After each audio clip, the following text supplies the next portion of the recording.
Only a moron would visit Las Vegas right now, or at least that's what more and more seasoned travelers are starting to believe. What used to be the ultimate escape buffets, bright lights, blackjack, and bottomless cocktails has turned into a maze of hidden fees, stripped-down service, and inflated prices. If you think you're booking a vacation, you might just be buying frustration. Let's talk about what's really happening behind the neon glow. Vegas once felt like a playground where the middle class could live large, but by 2025 that promise has flipped upside down. The Strip now seems engineered not to delight, but to extract.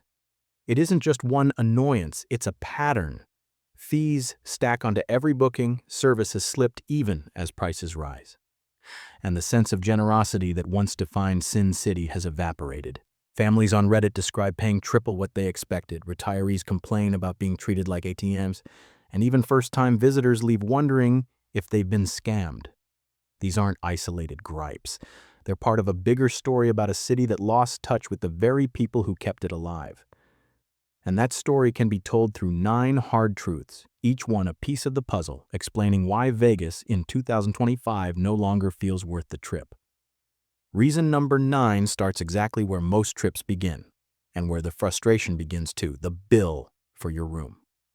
Resort fees used to be rare in Vegas. Now they're the rule, not the exception, and they set the tone for everything else that feels off. You spot a promo for $89 a night and think you've scored a classic Vegas deal, but at checkout, the deal has quietly become $139 plus before tax once a $45, $55 nightly resort fee is added. Multiply that over a long weekend and you've paid the price of an extra night without ever agreeing to it up front. Even comp-ed rooms aren't really free anymore. Many properties still add the fee. What makes resort fees uniquely infuriating isn't only the cost, it's the psychology.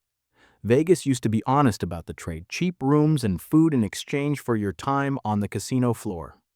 Now the price is split into 2 numbers, an eye-catching headline rate and a mandatory add-on buried below the fold.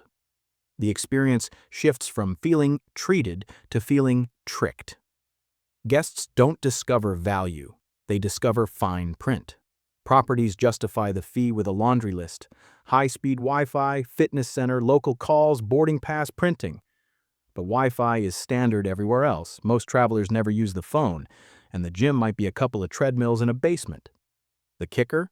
You pay whether you use these amenities or not. It's not a package, it's a toll. And because the fee is fixed per night, the longer you stay, the worse the math gets. There's a second sting baked in: stacking.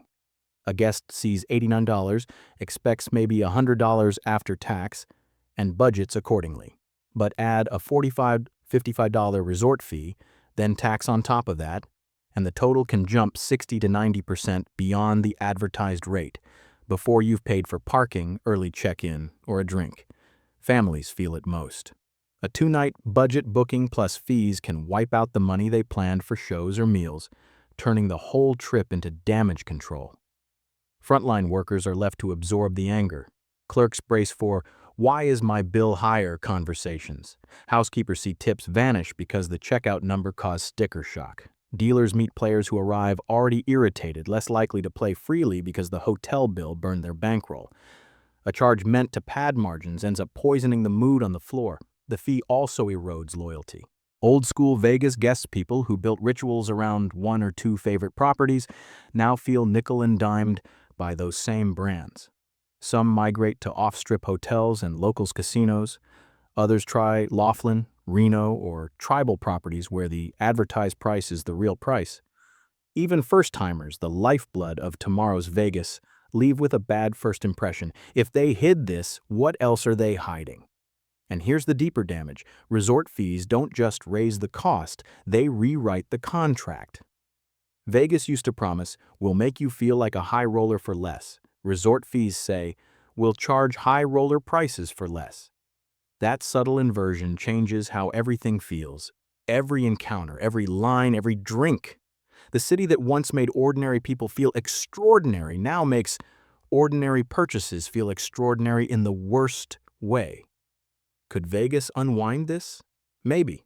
Transparent, all-in pricing would restore a bit of trust overnight. If a room costs $139, say $139, If Wi-Fi and gym access are worth charging for, let people opt in.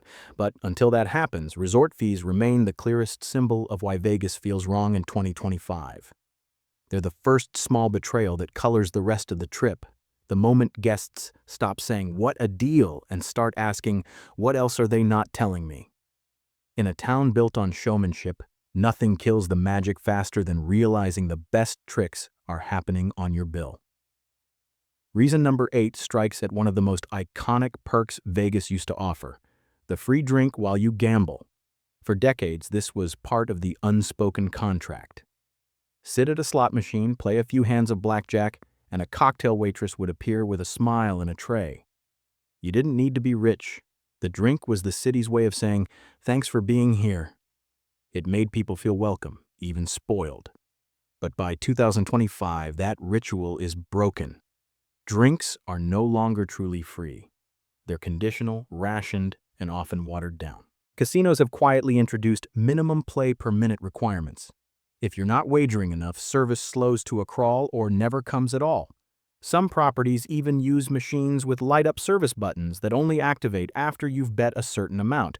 The message is clear. Free drinks aren't about hospitality anymore. They're about squeezing value. And when the drink finally does arrive, guests often complain it's weaker than tap water, poured with more ice than alcohol. A $26 cocktail at the bar suddenly feels like the real option, and that's exactly the point. The shift changes the entire mood of the floor. Where waitresses once roamed constantly, now guests stare around, waiting. Dealers notice players grumbling between hands. Bartenders see fewer tips because customers are frustrated before the glass even touches the table. What was once a small but magical gesture has become a reminder that Vegas today is more focused on rationing than rewarding. The backlash is loud. Reddit threads overflow with complaints. "I played for 2 hours and got one watered-down drink." TripAdvisor reviews warn future visitors not to expect the generosity they've heard about in old Vegas stories. Even veteran gamblers admit the experience feels sterile, stripped of charm. And without that charm, the city feels colder, less human. The loss of free-flowing drinks might sound minor, but it's symbolic.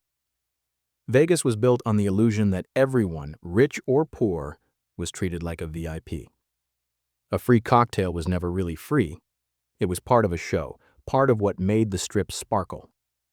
Take that away, and the illusion cracks. You're no longer a guest being pampered, you're a customer being calculated. For many, that realization is sobering in more ways than one. Reason number 7 hits harder than outsiders might realize. Parking. For decades, free parking was part of the Vegas brand. Whether you pulled up in a rental car, a road trip SUV, or a beat-up sedan from California, you could roll into a glittering mega resort and leave your car without worrying about the cost. It was symbolic. Vegas wanted you inside, spending on games and shows, not stressing about where you parked. But starting in the mid-2010s, that tradition quietly died. By 2025, paid parking is not just common, it's another reminder that the city values revenue over hospitality. Standard self-parking on the Strip now runs high down to $25 per day, with event rates climbing to $40 or more when there's a concert, fight, or festival. Valet, once a touch of glamour, can reach $50 a night. For locals who used to treat the Strip like their backyard, it feels like a locked gate. For tourists, it's a slap in the face paying just to access the privilege of being charged again inside. The frustration deepens when you realize the math. A family on a 3-night stay can easily spend $100 just on parking, the cost of a decent dinner or two, show tickets. And because the fees are tucked away in fine print, many don't budget for it. Online reviews are filled with angry guests writing, "I'd rather spend my money in the casino than on a parking space." The symbolism stings. The house wants your wallet before you've even walked through the doors.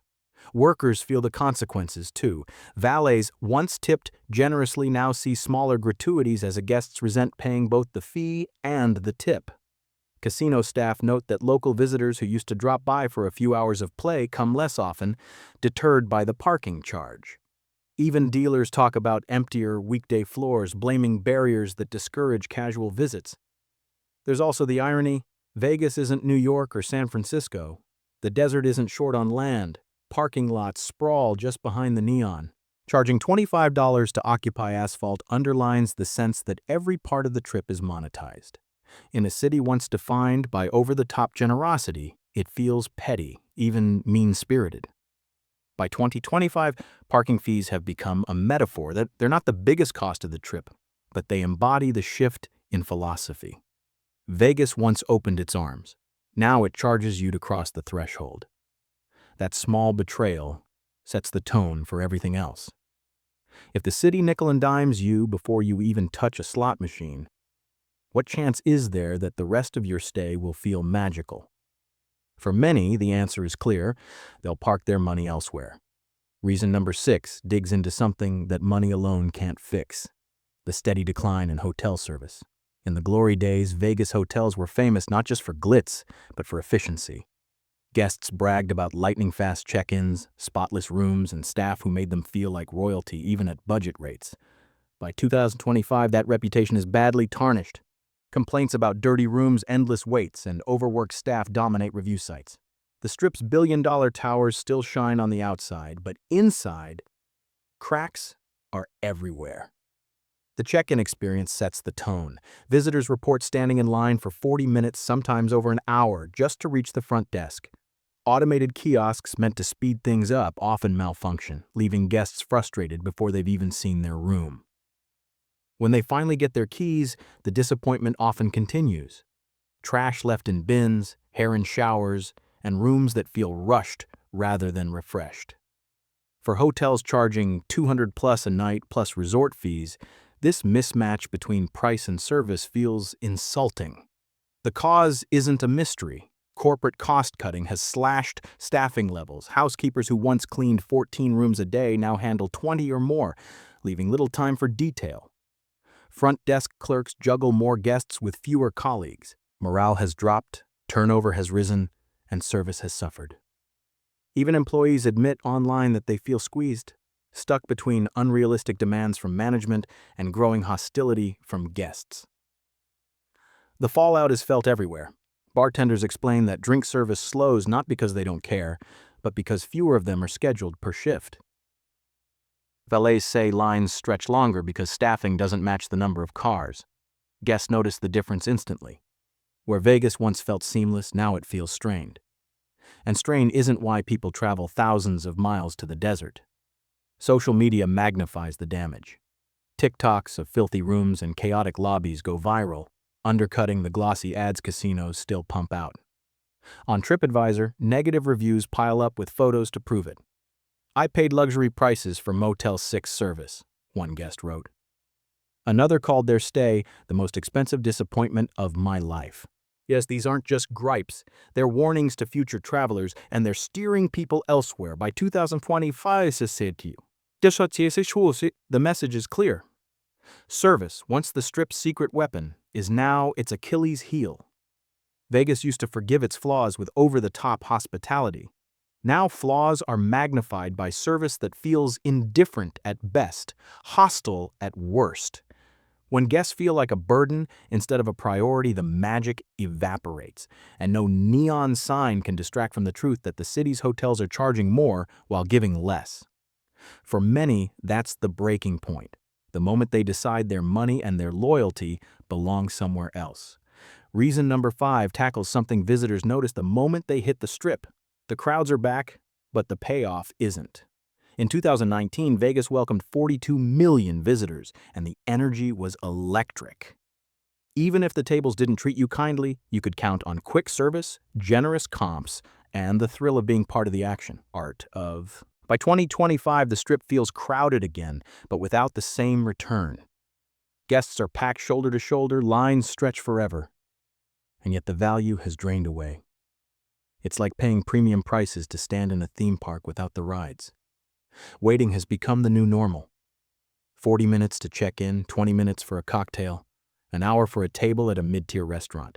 The casinos buzz, but not with excitement, with irritation. Instead of feeling like part of a glamorous crowd, travelers describe feeling like cattle, herded from one bottleneck to another. And when the reward at the end of the wait is a watered-down drink or a room that doesn't match the brochure, frustration boils over. The economics are cruel. Vegas used to justify its crowds by offering deals, cheap buffets, comped drinks, and affordable shows. The hassle felt worth it because the payoff was sweet. Today, prices have tripled, perks are gone, and service is thinner than ever. Guests stand in the same lines but pay 3 times as much for half the experience. For families on tight budgets, it feels like a bait and switch. For retirees, it feels like an insult to their loyalty. Workers see the shift firsthand. Dealers sense players sitting down already annoyed, less willing to gamble freely. Bartenders hear grumbles before glasses hit the table. Restaurant staff absorb the heat from guests who waited an hour for entrees priced like fine dining but delivered with diner-level quality. The Strip's famous energy has curdled into something harsher: impatience, resentment, exhaustion. Online, the verdict is brutal. Reddit threads and TripAdvisor pages overflow with posts like, "Vegas feels like waiting in line to get ripped off." Viral TikToks show endless queues in lobbies and bars, captioned with sarcasm, "The real Vegas experience." These images stick harder than glossy ads, and they spread faster too. For potential visitors weighing where to spend their travel dollars, the message is clear. Why put up with Vegas crowds when you can find better value and less stress elsewhere? By 2025, the Strip's crowds symbolized the city's broken promise. Once, being shoulder to shoulder in Vegas meant shared excitement, the sense that something magical was happening all around you. Now it feels transactional, draining, and empty. Crowds without payoff are worse than no crowds at all, because they remind guests of what Vegas used to be and how far it has fallen. Reason number 4 reminds us that the pain begins long before you ever step foot on the Strip. Getting to Las Vegas in 2025 has become its own ordeal, expensive, stressful, and sometimes humiliating. For decades, cheap flights were part of the Vegas allure. Budget airlines filled planes with weekend gamblers, and Southwest practically made McCarran Airport its second home. But now, those fares have skyrocketed. A round-trip ticket that cost $150 in 2015 often tops $400 today, especially on weekends or holidays. Add in baggage fees, seat selection charges, and the price of even a carry-on, and travelers start bleeding cash before they've even seen a slot machine. Once you land, the squeeze continues. Ride shares that used to cost $12, $50 to the Strip now surge to $30, $40, even $60 during peak hours. Taxis tack on airport fees, while hotel shuttles, once complimentary, have been replaced by premium transfers that feel like scams. Stories circulate of tourists paying $50 for a shared van ride that makes 5 stops before dropping them off. For families or groups, the costs pile up fast, and the stress isn't just financial, it's psychological. Air travel in 2025 is a grind. Long security lines, shrinking legroom, endless nickel and diming from airlines.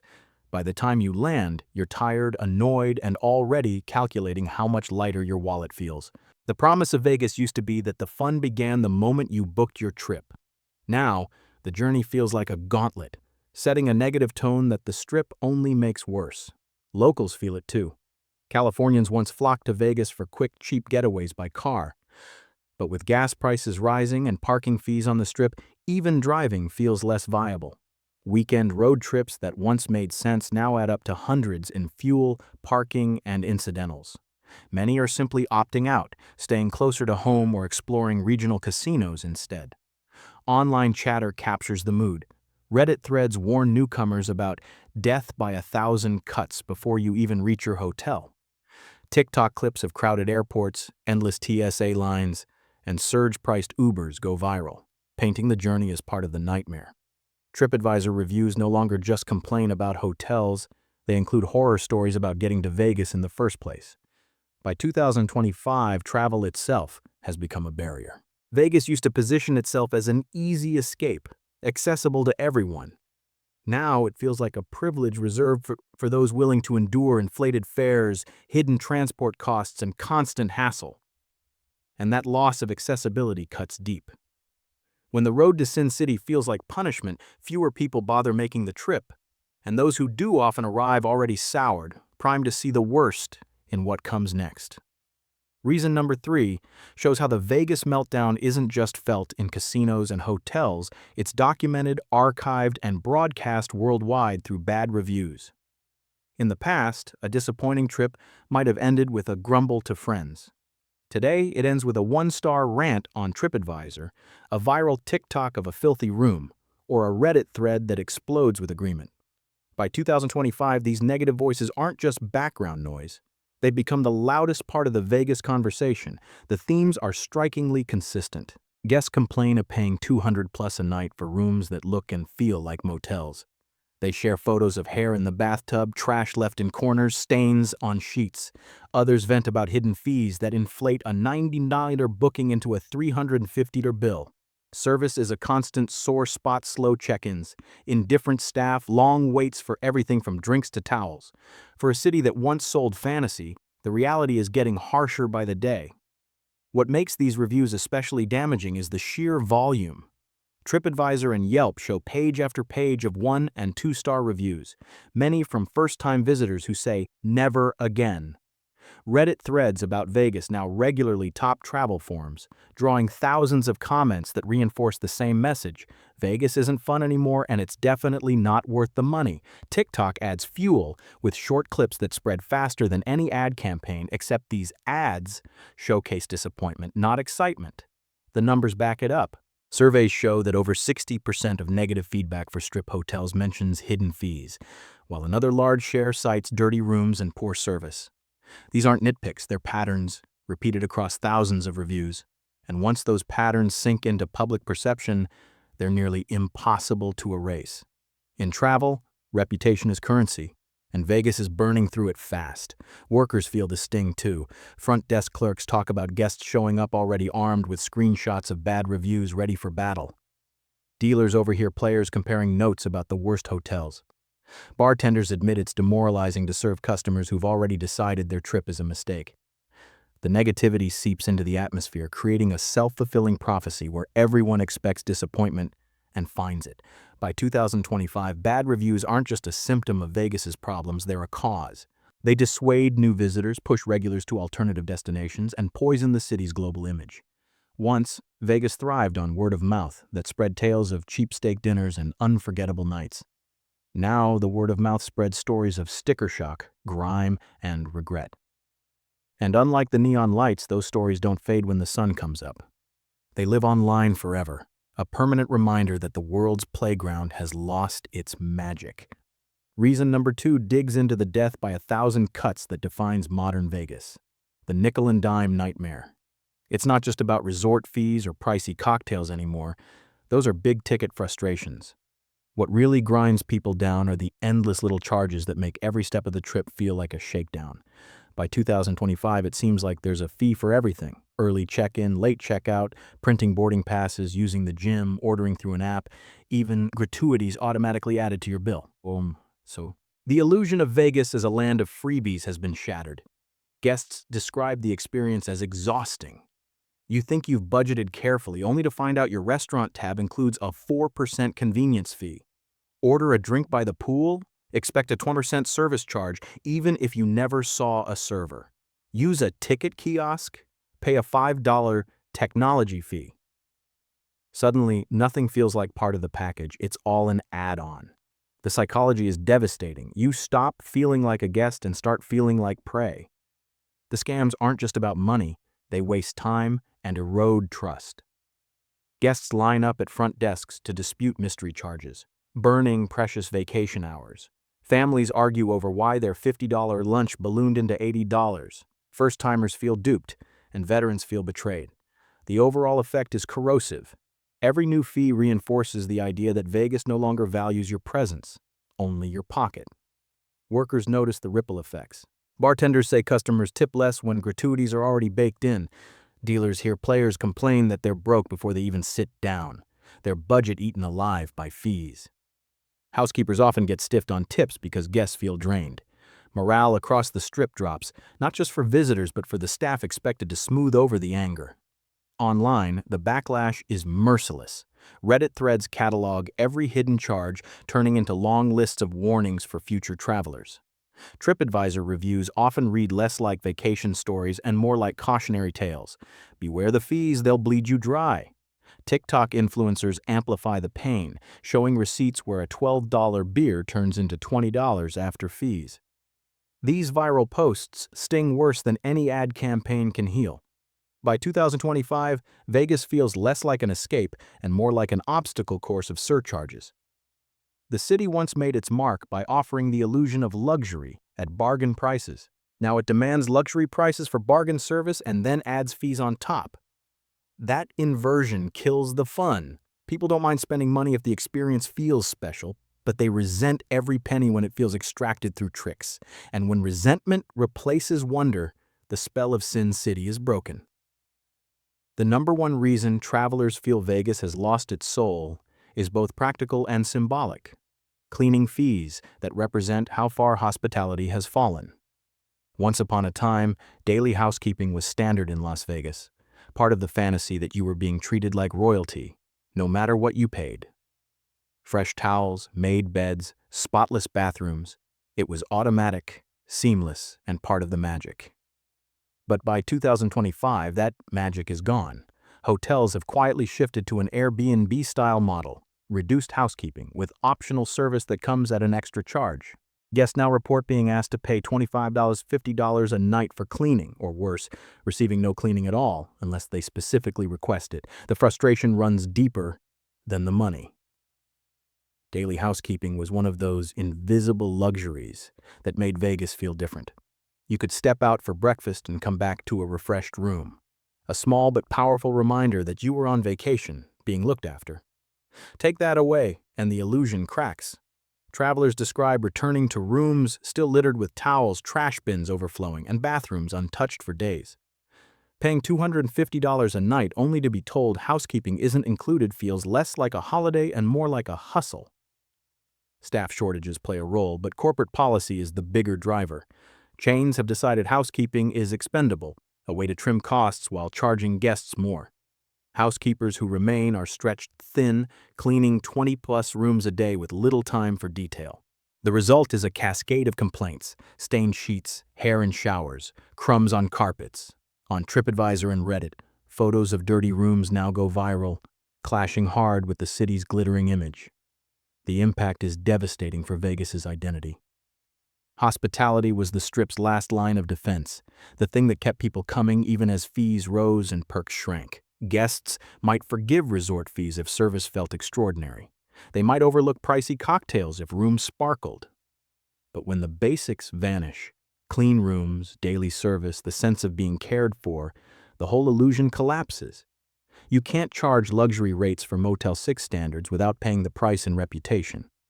Workers feel caught in the middle. Housekeepers, once proud of their role in making the city shine, now feel disposable, underpaid, and abused. Front desk clerks endure angry confrontations with guests shocked to learn cleaning isn't included. Dealers overhear complaints before players even sit down, the mood soured before the first bet. The atmosphere of disappointment spreads like wildfire, infecting every corner of the Strip. By 2025, cleaning fees symbolize the death of Old Vegas. They're not just about dirty rooms, they're about the loss of hospitality itself. The city that once promised to make you feel like a high roller for a weekend now makes you feel like a burden. And when guests realize they're paying more for less, they don't just leave negative reviews, they leave for good. For many, this is the final straw, the clearest proof that Sin City's magic has faded, replaced by an experience as transactional and joyless as the fees that define it. Looking at these 9 reasons together, a pattern emerges that's bigger than any single fee or bad review. Las Vegas didn't just get more expensive, it lost the balance that once made it magical. The city used to strike a deal with visitors: come for cheap, stay cheap, and we'll make you feel like royalty while you spend your money on the floor. That contract created loyalty, turning middle-class families, retirees, and first-timers into repeat guests. By 2025, that deal is broken. Instead of generosity, the Strip offers nickel and diming. Instead of trust, it delivers tricks. And instead of hospitality, it sells frustration at premium prices. The deeper story is about identity. Vegas was never just casinos. It was an idea, a fantasy that ordinary people could live extraordinary lives for a weekend. Every free cocktail, every spotless room, every comped perk fed that fantasy. But when those gestures vanish, the illusion collapses. Guests don't mind losing at blackjack. They mind feeling cheated before they even sit down, so they don't mind crowds if the payoff is worth it. They mind when the payoff is gone. That shift from generosity to extraction turns Sin City into just another overpriced destination in the desert. And here's the twist. The very tools meant to maximize revenue may be driving visitors away. Resort fees, cleaning charges, and hidden surcharges pad the books in the short term, but they also push families to Reno, Laughlin, Biloxi, or even regional casinos closer to home. Reputation spreads faster than any marketing campaign, and in the digital age, bad reviews live forever. Vegas may still glow under the neon, but without trust and hospitality, the glow feels hollow. The real jackpot of the future won't be won by squeezing guests harder. It will be won by the places that remember the simplest truth. Value and trust are the real currency of travel. Las Vegas may still shine under the neon, but the question now isn't whether the lights are on, it's whether the magic is still there. Some travelers say the soul of the city has faded. Others insist it can rise again. Where do you stand? Have you seen the Strip change for the better, or do you feel it's gone too far to recover? Drop your thoughts in the comments. I want to know your story. And if this countdown gave you something to think about, hit like, subscribe, and share it with someone planning their next trip. Because the future of Vegas won't just be written by corporations. It'll be written by the people who choose to come or choose to stay away.